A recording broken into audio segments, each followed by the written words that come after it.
Two men, shaped by two different worlds, carved in different climates, driven by different demons, yet pulled by the same force, to conquer. One has already claimed the throne, wearing the crown forged through battle and relentless dedication. His journey is proof that heart and hunger can defy expectations and silence doubters. The other, fierce and hungry, chases that very crown, driven by a hunger that cannot be sated until the conquest is complete. Their paths are destined to cross. One to defend, the other to seize. This is more than a fight, it's a clash of legacies, a battle where only one will stand victorious. Dricus Du Plessis is not perfect. His style isn't clean, his movement isn't textbook. But there's a reason why champions fall when they face him. There's a reason why every doubt thrown his way gets swallowed by silence. He was never built to impress the analysts, he was built to survive them. Born in South Africa, raised in a land where wildlife and war stories echo in the soil, Dricus represents a kind of fighter we rarely see anymore. Not polished in celebrity, not manufactured in media, raw, real, relentless. He fights like a man who's had to carve everything with his own hands. Nothing was gifted, nothing was inherited.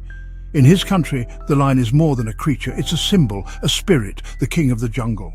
But here's the thing, the lion isn't the biggest. The elephant is, the lion isn't the fastest, the cheetah is. But the lion leads because of mentality, because of how he carries himself, because of the heart that says, I will fight for every inch, every second, every breath. Dricus doesn't need to be called the lion.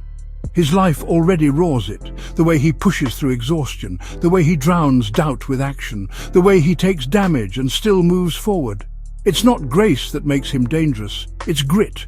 He is awkward, unpredictable, and brutally efficient. He breaks rhythm, he breaks will, and now he's broken through the ceiling.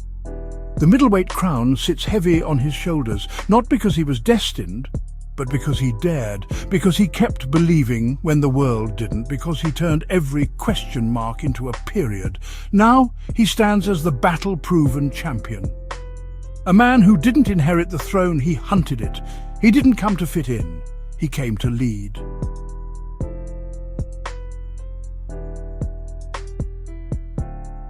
But far across the frozen wastelands of Chechnya, a different animal has been preparing. Watching, waiting, Khamzat Chimaev is not chasing gold, he's chasing ghosts. He didn't grow up with stability. He didn't grow up with applause. He grew up with survival, scarcity, struggle, and that struggle still lingers in his eyes. Even as he walks through bright lights and world stages, there's a shadow in him, a hunger that never left, a wolf that never stopped hunting. He doesn't want to win, he needs to.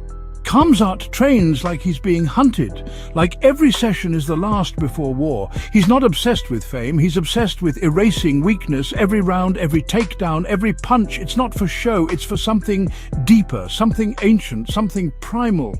When he enters the cage, he doesn't study, he swarms, he suffocates. He dismantles men with a storm that doesn't stop until the bell or the body breaks. His opponents don't lose on points, they lose themselves. And yet even the wolf must eventually face the king. This fight, it's not just striker versus wrestler. It's not technique versus chaos. It's belief versus obsession, fire versus ice. Dricus Du Plessis walks in like a man who knows who he is. Calm, centered, focused. He's held gold, he's heard the doubt, he's felt the pain, and he's still standing, stronger, sharper, ready. He's fought through injuries that would sideline others, trained through pain that never left. And he did it not for spotlight, but for legacy. For that feeling of walking into the unknown again and again and making it his home. He doesn't fight to entertain, he fights to prove that heart, real, ugly, gritty heart, still wins.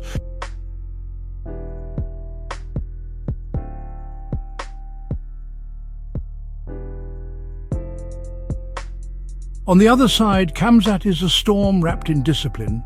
He may scream, he may shout, but inside there's a cold silence, a controlled violence, a blueprint of brutality. He carries the burden of expectations, of flags, of heritage, and he carries it like a man born for war. He's been called hype. He's been called a monster.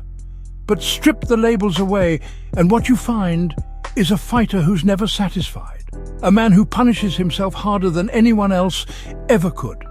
A man who disappears between fights not into luxury, but into darkness, into suffering, into lonely rooms filled only with breath, blood and willpower. He is the wolf at the edge of the kingdom, starving, waiting, salivating at the scent of gold. This is more than 5 rounds. This is more than gold. This is about what it costs to keep climbing when your body begs to stop. This is about what happens when 2 men who've sacrificed everything, sleep, comfort, peace, collide at full speed. One who believes the throne is his by right of battle, the other who believes no throne is sacred unless taken by force. Dricus, the lion, calm in his chaos, carrying the scars of every war, holding the crown not as a showpiece but as proof that will beats doubt, that awkward beats pretty, that hunger beats hype. Khamzat the wolf, wild in his silence, undefeated in soul even when tested, holding nothing but fire in his chest and a promise to himself that he will not leave this sport without taking everything from everyone. They don't just represent themselves, they represent 2 paths. The lion who rises through rhythm, through heart, through presence. The wolf who rises through pressure, through hunger, through war. And when the door closes, when the lights hit their faces and the crowd fades into white noise, there will be no more metaphors, no more stories. Just 2 men, locked in time, answering the only question that matters. Who will break first? Will the lion hold the line, or will the wolf finally tear through the gates? Because in that moment, you'll see what dedication really looks like. Not in words, not in flexes, but in how one man breathes when he's drowning, in how one man stands when his legs are gone, in how one man says, "This is mine," not because it's given, but because it's taken. Because that's the truth both men know. The jungle doesn't care about names. The wild doesn't care about hype.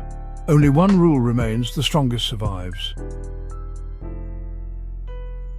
And on that night, in that cage, in front of the world, we'll find out, is it the lion who leads or the wolf who feeds? Because legacy isn't written in headlines, it's written in blood.